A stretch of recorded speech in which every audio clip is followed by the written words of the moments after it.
podcast focused on trends shaping the future of manufacturing.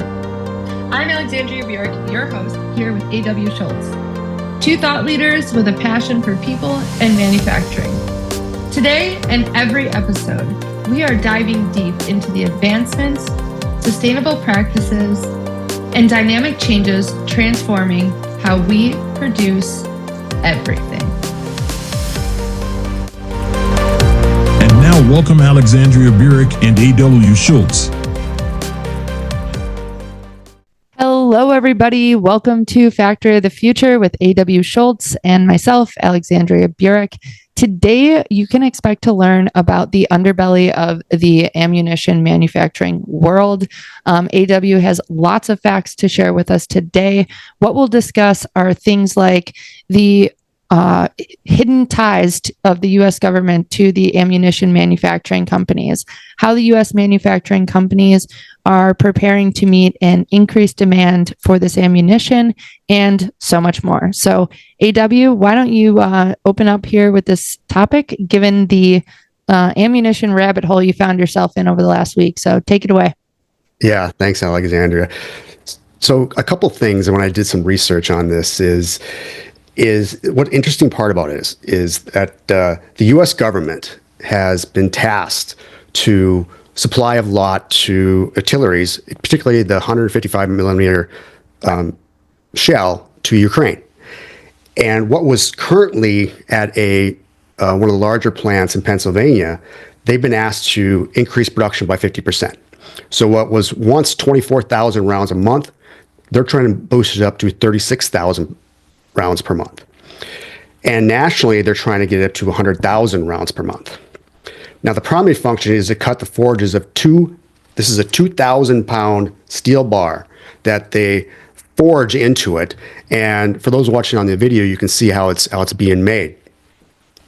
But the reason this became interesting to me is because I was approached to it last week on a project management opportunity to go and assist with the overseeing 3 production lines that they're trying to get online earlier this year. And what drove me into the interest in it is the preparation for the discussion on it and understanding about what would this be. For myself, I've never worked in an artillery manufacturing facility, and it was exciting just for the idea and the possibility of being part of a project like that. But ultimately, I stepped aside on it, but it didn't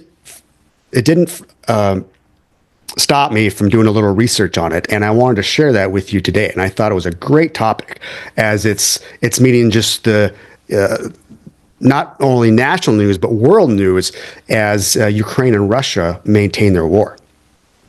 So one of the things we're seeing is that the majority of the growth is driven by, as I said, Ukraine.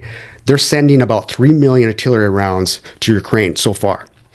And this is primarily their 150 millimeter artillery shell that can strike targets between 15 and 20 miles away. Wow.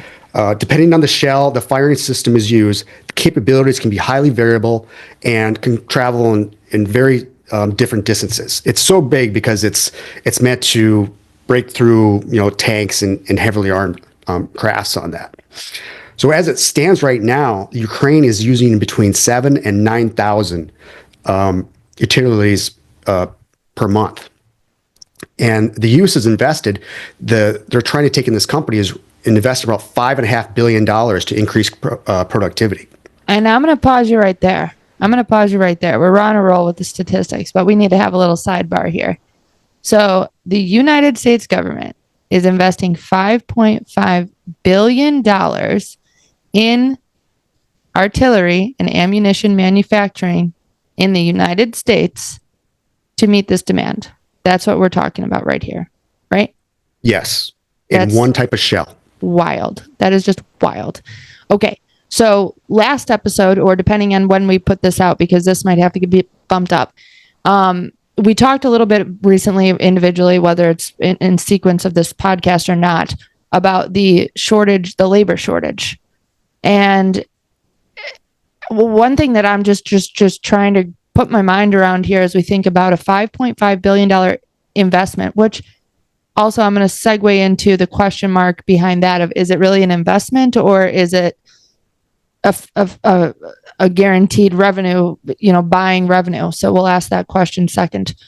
But how do we think that this will affect the labor shortage that already exists? We're already 500,000 jobs short. We've got 2 million. We're projected to be 2 million jobs short by the next 5 years. And yet we're going to double production of ammunition in addition to this already existing shortage. How does that factor in? Like, how do we see this playing out? Something's got to give. And I imagine that if you're like most companies, you start hiring or you start paying a premium wages, running that overtime. But and we can't just be unselective with the people you hire either. Like you work at McDonald's, you could lower the bar a little bit. You work at an artillery factory, you would think, that's security risk. Can't lower the bar too low, like can have some idea, because these things are explosive and we would want to have some degree of discretion when we're hiring somebody. So that's a question there. I just can't put my mind around it. Well, these are just the shell, the outer casing. Yeah. So they actually shipped them to Iowa where they put the artillery into it. Packed. Yeah. Okay. Another interesting thing about this is, there's not really outsourcing to it. So these factories are owned by the government, and they are government employees working in there that oversee it. So that labor is not cheap. Probably not. From what I looked at, they've got a very senior staff, which means that their jobs have been very secure for a long time. Yeah.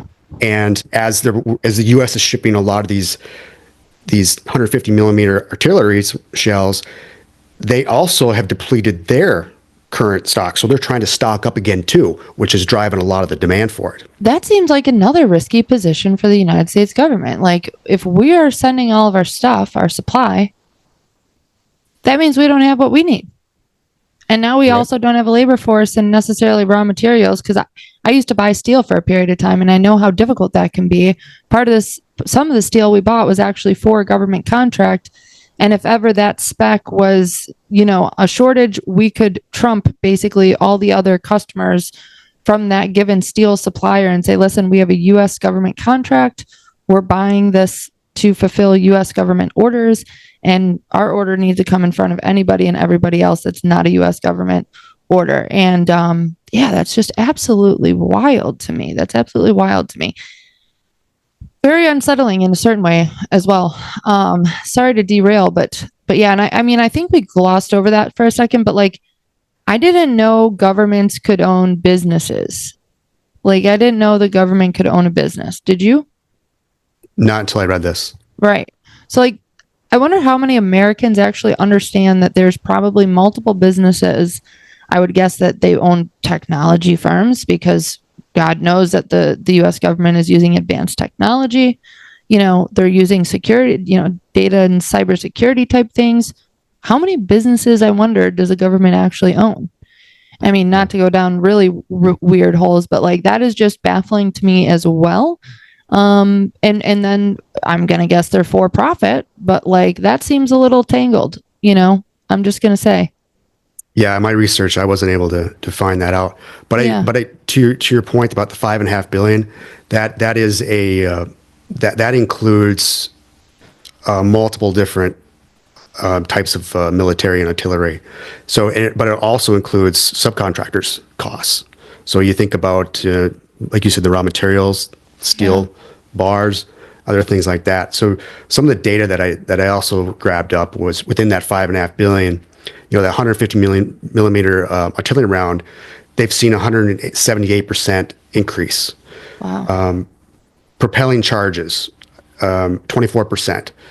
These javelins, don't ask me what that is. I'm not the military type, but I did get them a lot off the military sites.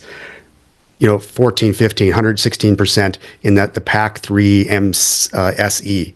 So it's gaining traction. And certainly if there's, if there's a bell curve on it, I think that we're starting to head up it. I don't think it's coming down for at least a few years, especially since Russia and Ukraine haven't really shown that there's any dominance going back and forth. No. And, I think there's a lot, again, I'm not a historian and I'm not a war expert here, but an observation that I'd like to share or make for the audience outside of this, but I think is related to the topic of ammunition and this increased demand for it. And what U.S. factories, what we're talking about, are supposed to be the ones that supply this stuff and to meet this quadrupling ridiculously in exponential increase in demand. But I wonder, it's not to discount the Ukrainian and Russian war, but there seems to be a lot of other things going on that are kind of taking a back seat or just left in the peripheral or they're not front and center stage like the Ukrainian and Russian war. And I'm not saying it's not deserving or anything, but there seems to be a lot of other things going on in the world. Like I have a family member who is a very high ranking military official, and he has been in Asia, like Korea, like every other week. And I just heard another woman last night when I was out talking about how her family member of some sort who's in the armed forces of one of the branches, I don't know, but that they were also in Korea. So there seems to be like a lot going on elsewhere that could be also contributing to this increased demand. I wonder. So just an observation and a caveat to consider for other folks out there when they're thinking about this. But I know you wanted to talk a little bit about the Cold War. Did you feel like right now is a good time to dive into that, or? No, it is. It is. Okay, great. And just, filling up on your point, you're starting to see just on the news where there's lots of everyone's trying to build an alliance with someone else, which gets a little bit scary when you start thinking about, the last time we saw this was in World War II.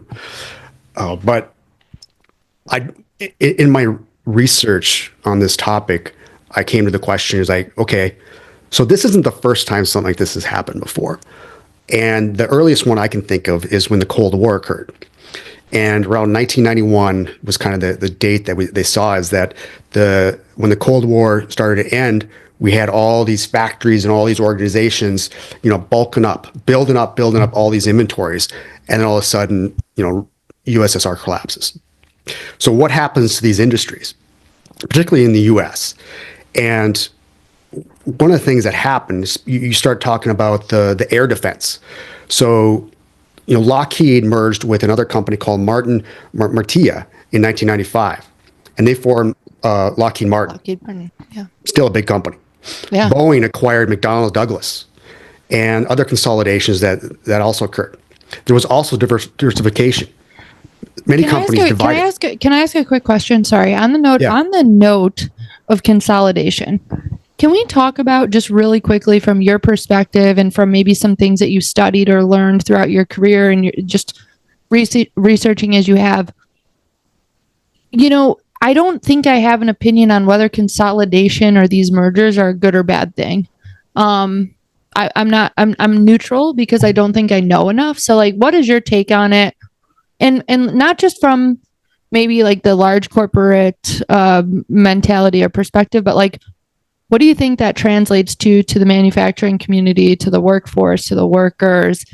And, do you think there's just as many upsides as there are downsides, or like, how do you see that shaking out for the workforce? Every time I've been part of a consolidation, there's been job loss. Yeah. And a lot of times these companies are acquiring them for some of their talent, but a lot of their resources and their products. Okay, so interesting take.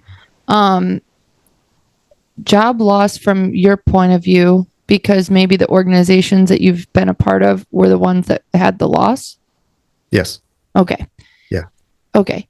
So our business that I work for, it grows through acquisition, right? Like, we, as individual corporations or for corporations originally that like acquired different businesses, mom and pop shops.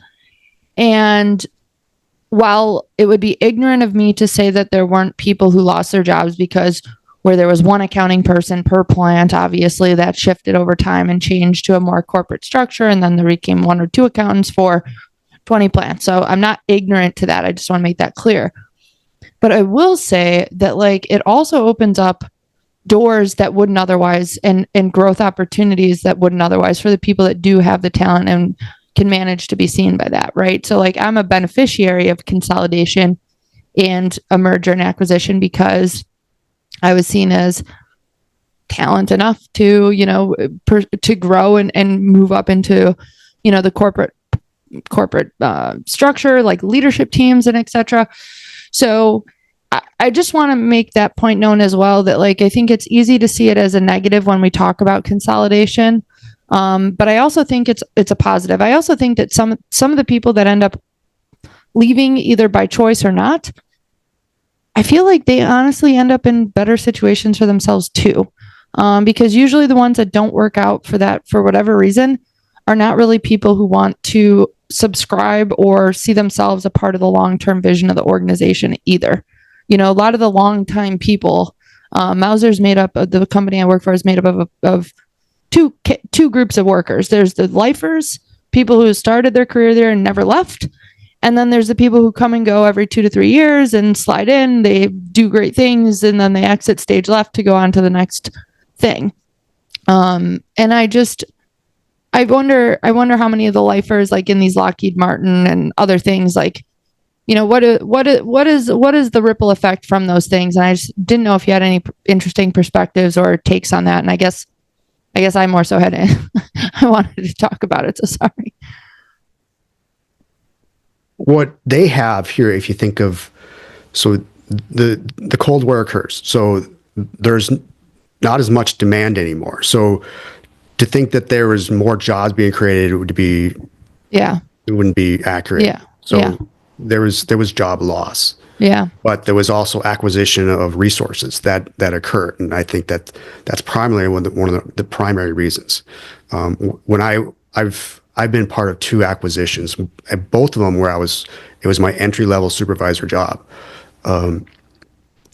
and one they were trying to sell off and get bought by a bigger one, and the next one, the bigger one, was trying to sell them off because they realized they were not as profitable. No, it wasn't part of the portfolio, and it just didn't fit in. Yeah. But it went to a better company that it met the portfolio better, but a whole change in management. So I saw myself starting my job over twice. Yeah, it's very stressful for the workforce. I think there's a way to do it right. But oftentimes I think at least in manufacturing, probably more so than any others, and even depending on like these, what I might consider more like white chip, blue chip, whatever types of organizations, I still don't think that they put enough towards the people part of it, right? Like, and that's what we're all talking about. What we love to talk about on Factory of the Future is bringing that human-centric approach into business, and especially manufacturing, because I think it's one of the more rough around the edges industries that exist. So, not to side rail or detract, but yeah. So do you think then that because we're at the beginning of this and we don't have to worry, we're now in like the growth and expansion and job creation space, and that we don't have to worry about the job loss and overguarding of resources until, you know, much later down the line? Is that what you're kind of coming to this consensus of at this point? The consensus is that, yeah, I still believe in the report we talked about and the other ones, that there's going to be more than ever. I think there's going to be a need for manufacturing positions. Yeah. And particularly some of my research, that there's a demand in there that it's not being tapped, because many of them are coming from primarily they're male, and where half the population isn't even going into that sector. Mm-hmm. What the other thing was that, you know, when the Cold War occurred, we didn't see another uptick in military increase until 2001 attacks. Yeah, until and that's what started to change things again. And I'd imagine we've done this kind of thing since then, and we're picking up.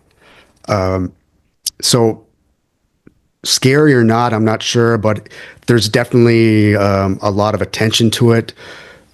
Certainly, I mean, I didn't think I'd be talking about Ukraine, but it's having an effect in the manufacturing industries, and it's creating a lot of job opportunities that I think they're going to have to find a way to deal with, especially in the military industry, because I don't think they want to subcontract those out to a lot of other countries. No. I really think that the solution, the solve is going to be partly, like we said, is just being a primary employer, or premium employer, I should say. So the best benefits, the best pensions. Obviously, if you're a government employee, you're getting those things. You're getting the premier healthcare coverage at a low cost. All these things, those are real selling points. If I'm putting myself in a workforce attracting kind of headspace, if I was trying to attract the workforce, that's what I would be offering. And then, beyond that, I think, like we talk about, it's about the environment. So hopefully when they're installing these lines, they're doing it with high technology that reduces the amount of human input, reduces the amount of human, potential for human injury and all those things. And then I think like the third thing is really going to be driving forward with like a human-centric approach, a more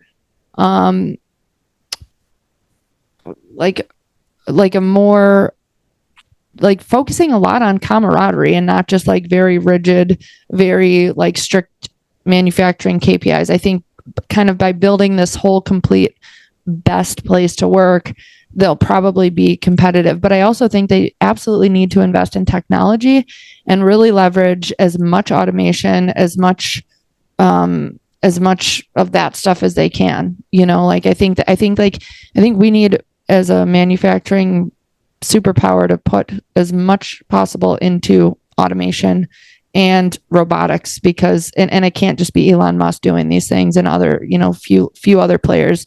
Everybody needs to come together to solve this problem. Otherwise, manufacturing as a whole is going to be in a real troublesome situation. Yeah.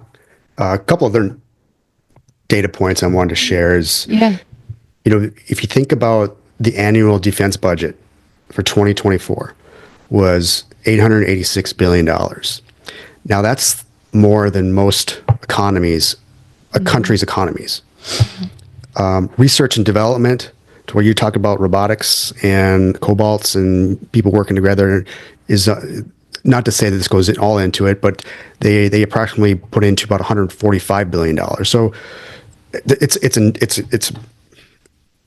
impressive number, but certainly there's, when you start talking about filling these roles, I think there's another conversation out there. And you're exactly on point, that human-centric, and we've talked about it before, is that sometimes a salary there's more to it. Yeah.